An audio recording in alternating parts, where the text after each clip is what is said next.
French onion pot roast. Yes.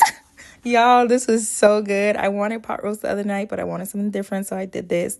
I started off by slicing up 4 onions really, really thin. This was my big bowl right here. And now I'm going to grab my chuck roast. I seasoned it up, salt and pepper, a little bit of garlic powder. That was it. On both sides, pat it in really nice. Make sure this is about room temp. And now I'm gonna grab my Dutch oven. You're gonna need one for this because we're gonna be doing it in the oven. You can do this in the Instapot as well, but you have to do the onions inside of a regular pot.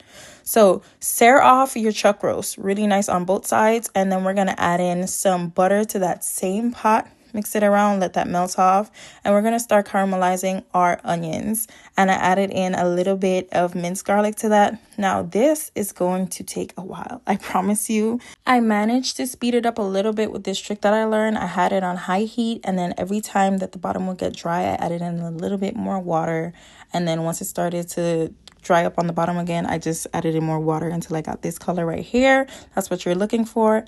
I added in some W sauce, mixed it up real good, and then I added in some flour and let that cook off for about 5 minutes.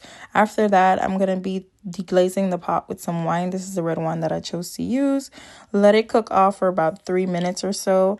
I know it seems like a lot, but it's definitely worth it. Let me know if you guys want a YouTube video that goes more in depth.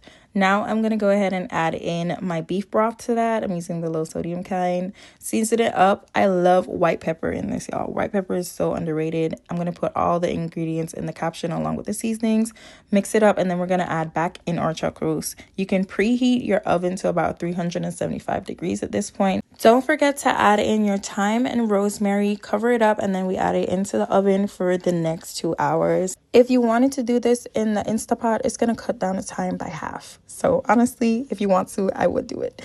Now for my mashed potatoes, I'm making gouda mashed potatoes. I cooked my potatoes until they were fork tender. Then I added in some sour cream, some butter, heavy cream, and then my gouda cheese. Seasoned it up with some white pepper, complete seasoning, and then a little bit of salt. After 2 hours, my roast was finally done. I drained out all of that oil on top first before it disturbed anything. And then I put some of that broth to the side because I wanted to do some other stuff with it. Now I'm going to take out my roast, shred it up really nice as much as you want to. If you want bigger chunks, that's fine. If you want everything perfectly shredded, do that, and then throw it back into the pot. And then we're going to top it off with some gruyere cheese. And then I cover it up and put it back inside of the oven for about 10 minutes to let the cheese melt off. And this was the finished product. Like I said, let me know if you guys want a detailed video on YouTube. Ingredients in the caption.